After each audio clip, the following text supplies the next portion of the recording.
Hello，大家好，欢迎来到邪皇的篮球世界，带你每天了解最新最有趣的 NBA 事件。交易市场在沉寂一段时间之后，又开始热闹了起来。开拓者、公牛和骑士完成了一笔三方大交易，骑士得到了马尔卡宁，公牛得到了小德里克琼斯和一首轮、依次轮，开拓者则得到了小南斯。这笔交易虽然很大，但因为涉及的球队都不是争冠球队，所以影响力有限。争冠球队们也在摩拳擦掌。据美媒报道，勇士正在酝酿一笔4换2的大交易，具体交易方案为：勇士送出维金斯和怀斯曼，得到波尔津吉斯、芬尼史密斯、杰伦布伦森和考利斯坦。时隔2年，因为跟腱和膝盖伤势养伤了2年的汤普森终于要复出，勇士也把下赛季目标定为争夺总冠军。但勇士现在的阵容还有缺陷，他们的内线太差了。独行侠上个赛季季后赛首轮不敌快船，波尔津吉斯的表现遭到了批评。然而波尔津吉斯认为问题并非出现在自己身上，而是球队没有给他足够的战术支持。独行侠和波尔津吉斯关系出现了裂缝，这样勇士有机可乘。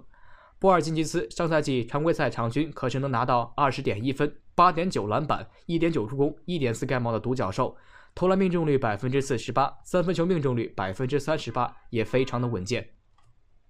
在独行侠，波尔津吉斯要担任二当家，同时球队也没有为他专门制定战术，这让他打得很挣扎。但加盟勇士，波尔津吉斯只需要当球队的第4当家，压力少了很多。而且有水花兄弟的牵制和追梦格林的传球，波尔津吉斯只要把握好空位投球的机会，不愁拿不了高分。芬尼史密斯、杰伦布伦森和考利斯坦都是不错的角色球员，在这里就不提了。独行侠也有收获。维金斯是他们紧缺的侧翼球员，上个赛季也表现出了不错的3T 潜质。怀斯曼还很年轻，能够跟随东契奇的成长轨迹，这看起来会是一笔双赢的交易方案。湖人酝酿2换1班巴，湖人预计将签约进入买断市场的隆多，但在中锋位置上，他们还是只有小加索尔和霍华德。为了补上这一块短板，湖人希望用小加索尔和依次轮签去报价魔术的班巴。班巴拥有出色的身体天赋，但进入联盟后并没有得到魔术的重用。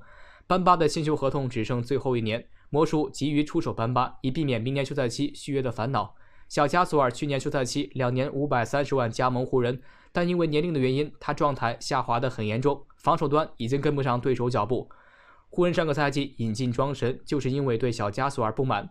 湖人今年休赛期重签霍华德，但霍华德下赛季也36岁了，需要给他上一道保险。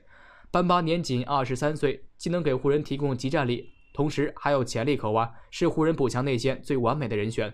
篮网1换1追戈登，火箭把戈登和沃尔都摆上了货架，老将戈登引起了篮网的兴趣。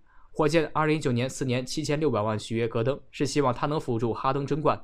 在哈登离开后，戈登在火箭就失去了用武之地。据美媒体报道，篮网有意用乔哈里斯去换戈登。去年休赛期，篮网4年7500万续约乔哈里斯。乔哈里斯在常规赛表现尚可，但和雄鹿系列赛表现糟糕。对于篮网而言，他们不需要常规赛球员，而是需要一些能在季后赛打硬仗的球员。乔哈里斯和戈登合同几乎一样。火箭需要阵容年轻化，篮网则需要能够辅助3巨头争冠的角色球员。乔哈里斯和戈登互换，可以说是再合适不过了。湖人、勇士和篮网都在悄悄做着交易前的准备 ，NBA 的交易风暴又要来了。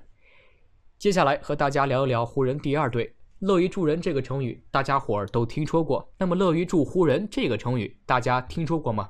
这个词儿特指孟菲斯灰熊队在不影响自身的情况下，尽心尽力帮助洛杉矶湖人队。19到20，湖人之所以能够夺得总冠军，与他们的支持密不可分。21到22赛季，湖人志在冲击总冠军，又是他们为湖人队送来争冠球员。谈起灰熊对湖人的帮助，还得追溯到2年前的休赛期。当时湖人正与快船打响军备竞赛，广纳天下英才，其中最需要的便是内线的守护神以及外线的防守悍将。灰熊一听兄弟有难，二话不说，拍拍胸脯，胡兄内线守护神这就送来，防守悍将马上就到。于是灰熊先是裁掉赛季中期转会至球队的外线防守者布拉德利，随后又与奇才做交易换回霍华德，并将其裁掉。这2位球员成为自由球员后先后入湖。霍师傅成了那年湖人队夺冠的重要轮换球员，而布拉德利则是由于疫情问题没能回归园区。尽管没能帮上忙，但那句话咋说来着？千里送鹅毛，礼轻情意重嘛。19到20年赛季中期，灰熊与热火做交易换回迪昂维特斯，最后花费整整1200万将其裁掉。1月份被裁，2月份火速入湖，湖人队借此再度扩充了一波外线火力，人马越发壮大，并且在接下来的季后赛过5关斩6将，成功实现湖人总冠军的终极梦想。今年休赛期，湖人老人队疯狂暗示希望再签约一名后卫及内线，并发出湖人招人标准：30岁以下不招，32岁以上非常感兴趣，35岁以上速签合同。加盟湖人都不问要多少钱，只问多少岁。灰熊队一看35岁的隆多完全符合湖人的招募条件，无论是履历还是年龄，随后火速响应，将刚从快船队换回的隆多连体检都没让后者做，便将其裁掉。据 Shams 报道称，目前湖人队正在猛烈追求隆多，他们处于领跑地位。最新消息，据 ESPN 明记称，湖人与隆多已经谈妥，一旦其成为自由球员，将会立刻完成签约。这么一算，倘若隆多顺利入湖，那么灰熊队已经为湖人输送了4名人才。为了买断布拉德利、霍华德、维特斯和隆多4名球员，他们一共付出了大约3450万美元买断费。而湖人签下这4位，只花了3个底薪加1个迷你中产，总共合计1040万美元。也正因为这事儿，有球迷说灰熊是湖人二队，湖人缺什么都可以往他们那里拿。对此，协皇绝不赞同。什么二队不二队的，这可是湖人的好兄弟啊！最后，让我们再来看看库里。最近这段时间，库里可是很烦心。根据之前的报道，库里的爸妈戴尔·库里与索尼娅·库里正在闹离婚，而且互撕的场面非常难堪。戴尔指责索尼娅跟前 NFL 球员同居，索尼娅声称戴尔不允许自己住家里，且在已婚的状态下勾搭其他异性。